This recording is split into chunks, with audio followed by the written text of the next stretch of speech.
¿Qué tan buena se podría hacer una guitarra barata? ¿Y qué tan buena se podría hacer esta guitarra con cosas baratas?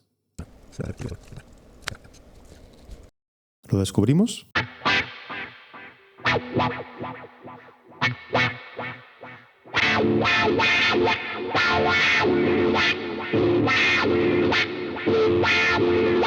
Esta guitarra es una auténtica maravilla.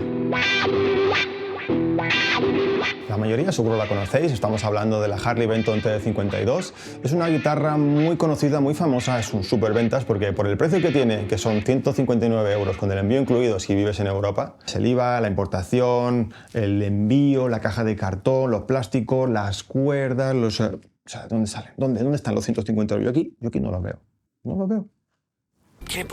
Pero me encanta que existan estas opciones porque da posibilidades a mucha gente de poder tener un instrumento de calidad en casa. Y aunque esta guitarra está realmente bien, siempre me quedaba la duda de qué tan buena podría ser con algunas modificaciones. Y de eso va este capítulo. Os voy a enseñar las modificaciones que le he hecho y el resultado final, para que juzguéis vosotros mismos si ha merecido la pena o no. Para mí sí ha merecido la pena y estoy muy contento con el resultado.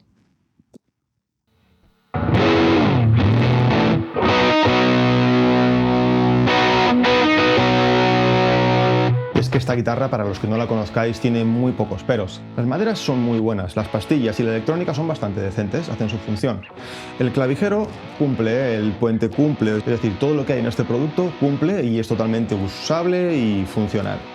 Como mueble está muy bien. En el cuerpo tenemos madera de fresno, igual que las Telecasters originales. Madera de fresno. Y el mástil es de arte tostado. Para ser una guitarra de este precio, el mástil es impresionante. Los trastes están muy bien acabados, no hay ninguno que sobresalga ni que esté cortante, están pulidos y el nivelado es prácticamente perfecto. Las pastillas son de Olnico 5, que cumplen perfectamente y suenan bastante bien. Tanto los potes como el selector tienen muy buen tacto y de hecho no voy a cambiar el selector porque me parece que está muy bien.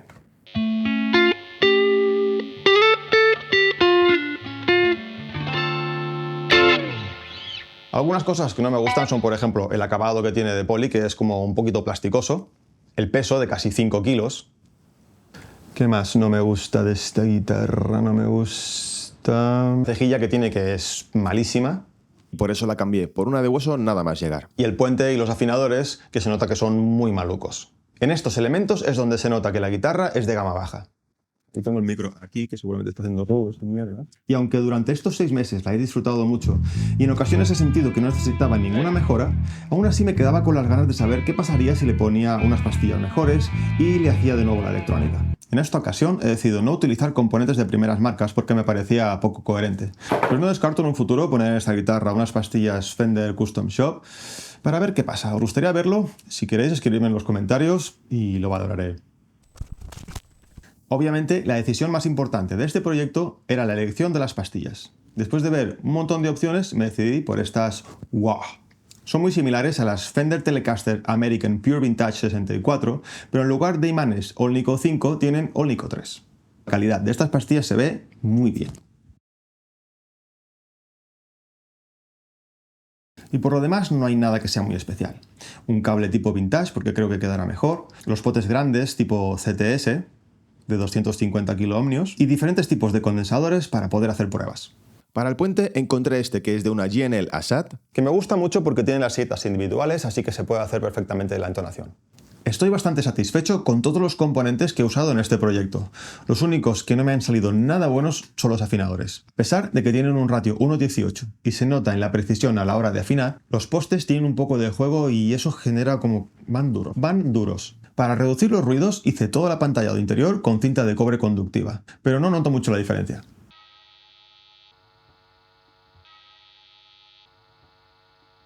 Voy a usar este libro. Lo compré hace un tiempo y tiene muchísima información valiosa. Así como esquemas, consejos... Yo me voy a quedar con el esquema de 1966, que es el clásico.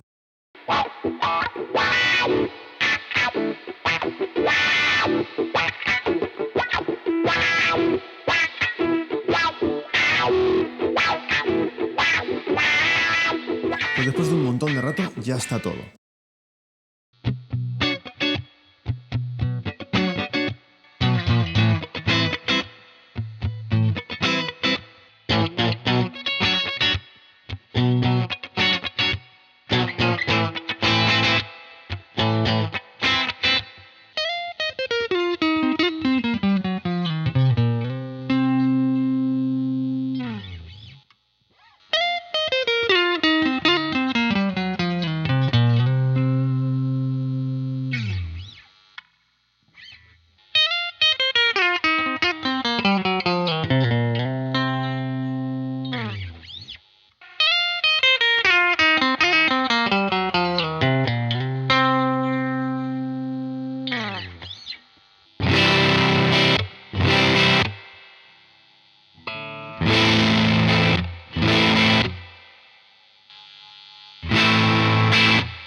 cómo lo veréis vosotros y además el criterio en estos casos es muy subjetivo. Pero para mí la diferencia es muy clara. Con el cambio de pastillas hemos ganado claridad, definición y rango dinámico. Ahora, cuando tocas la guitarra, y eso es algo que no se puede percibir en el vídeo, responde de una manera mejor. A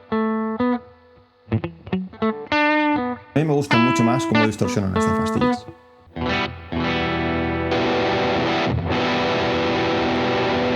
Ya que estamos haciendo pruebas, me ha parecido interesante meter en esta comparativa la Baum Wingman.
¿Qué estaba yo haciendo aquí? A ver.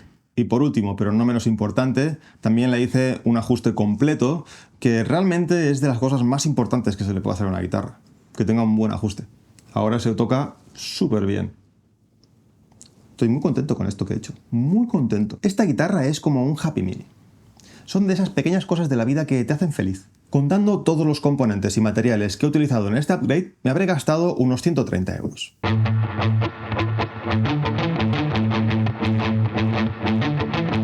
El proceso de mejora ha sido muy divertido y lo he disfrutado mucho, aunque he tenido algunos problemillas. Para los afinadores necesitaba hacer agujeros más grandes, porque los que vienen de serie son de 8,5 milímetros, estilo vintage, y yo quería poner unos de 10 milímetros. Estuve viendo diferentes formas de hacer los agujeros más grandes y el método recomendado era utilizar este agrandador de agujeros. ¿Y qué ha pasado? Pues que ha quedado fatal. O sea, los agujeros están súper guarros, no me gustan nada, y esto en algún momento lo voy a tener que arreglar. Por cierto, si estás pensando poner en esta guitarra unos afinadores Goto, tienes que saber que tampoco entran, aunque sean estilo vintage, porque los Goto son de 8,8 milímetros. Llegó con cero glamour, pero para mí ahora es una pedazo de guitarra.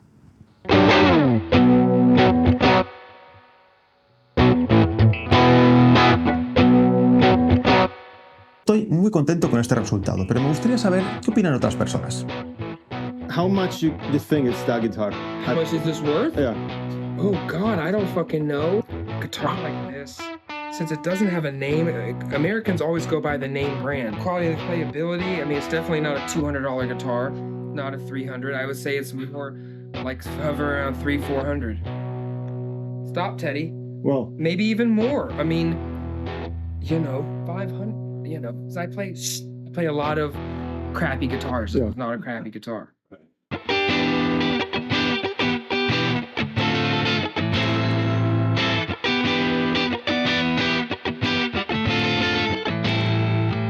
De momento, este proyecto se termina aquí, pero tengo más ideas para esta guitarra. Por ejemplo, me gustaría quitarle el acabado de poli que tiene, hacerle los contornos de la barriga y el brazo, quizá hacerle alguna intervención un poco más agresiva tipo Daimiel Guitars. No sé. ¿Qué opináis vosotros? ¿Os gustaría verlo?